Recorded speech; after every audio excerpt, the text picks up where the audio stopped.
Hello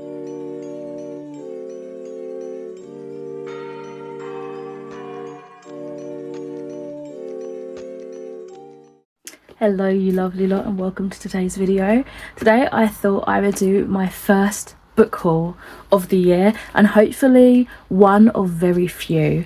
I am on a low buy for the first at least couple of months of January. That made no sense.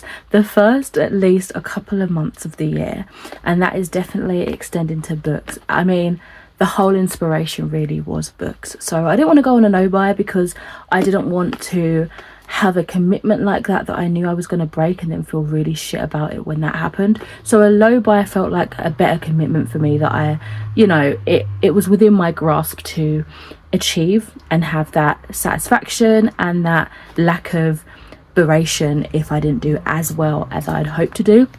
So far, touch wood, it is going well, and I'm hoping the very little, I'm putting it out there, the very little hauls that I do that of book hauls that I do film and bring into my home are all sourced from the library, or the majority of them are sourced from the library, or are sourced very cheaply, secondhand, that sort of thing.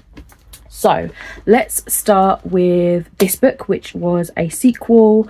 I recently read the first book in this series, and that was Emily Wilde's Encyclopedia of Fairies by Heather Fawcett, who I didn't realise at the time that I had read her middle grade book, Ember and the Ice Dragon, I want to say.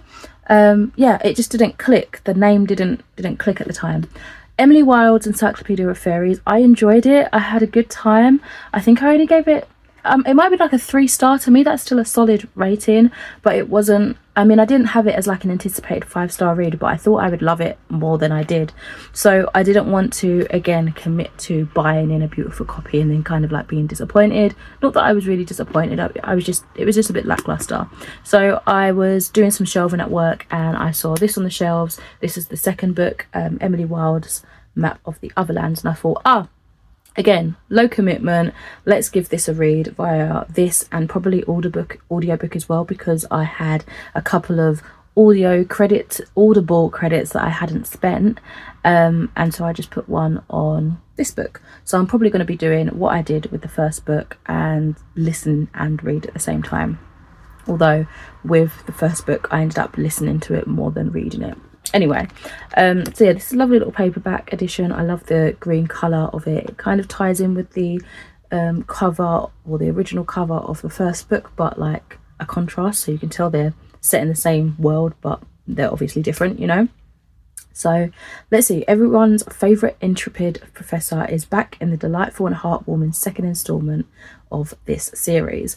Emily Wilde is a genius scholar of fairy folklore and has catalogued many secrets of the hidden folk in her encyclopedia, with her infuriatingly charming fellow scholar Wendell Bamberley by her side. But Bamberley is more, why can't I say that? But Bamberley is more than just a brilliant and unbearably handsome scholar. He may not read the rest of that because that's gonna spoil things.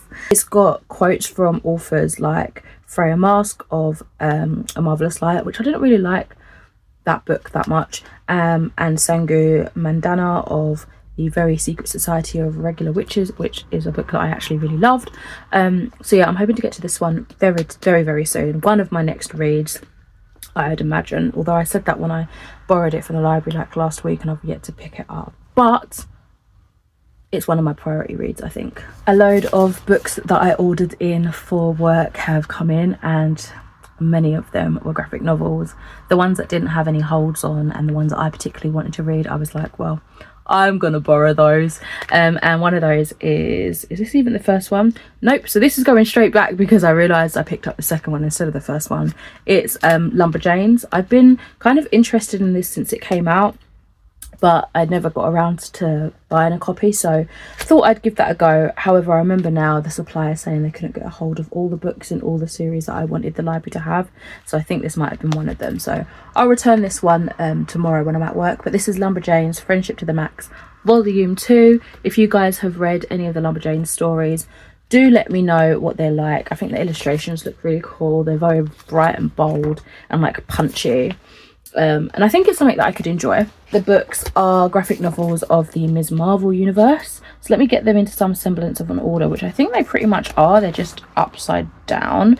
And again, this was a case where the supplier couldn't get all the books in order. I'm pretty sure I have at least one volume of this that I own.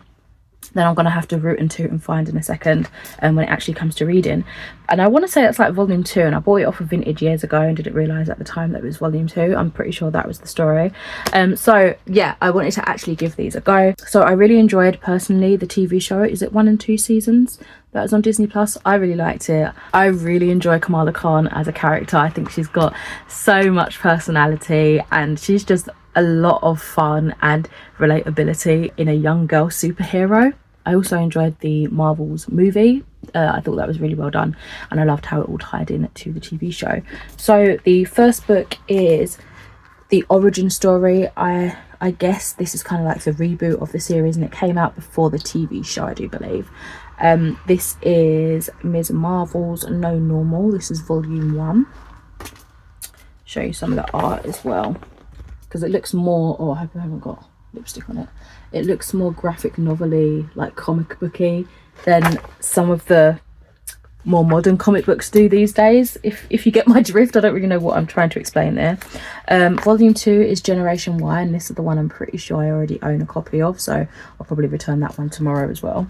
Then there's volume 3, which is Crushed, and the rest I'm pretty much going to read like out of order, because I was looking up if you can read these out of order, and they had like the recommended reading, the order that it goes in, but then it said like you can also easily start from volume 5. So I'm just going to see. I think some of these are quite self-contained stories, so once you know like the origin, which I already do, if the story that the TV show did is true to the character, then I'm going to be all right just kind of dipping in and out, which is not usually like me, but I'm getting freer with my reading now, like with the DNFs and picking up things if I don't necessarily need to read the first book per se.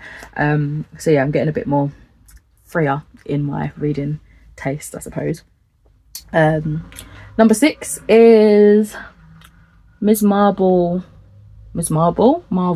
Civil War 2. And then to wrap this up, we've got volume 8. This is Mecha. That's a cool cover. And we've got volume 9, Teenage Wasteland, which looks really cool. It looks like there's a whole heap of Marvels there. I wonder if this is going to be like the Marvel film or something. That looks pretty cool. So that is it for my first haul of the year. Hopefully one again of not very many. And hopefully one of what is hopefully going to be just library hauls, or yeah, sourced very cheaply book hauls. Anyway, let me know what you have brought in with you for the new year. If you did like an unhaul for the end of the year or something like that, I would love to know.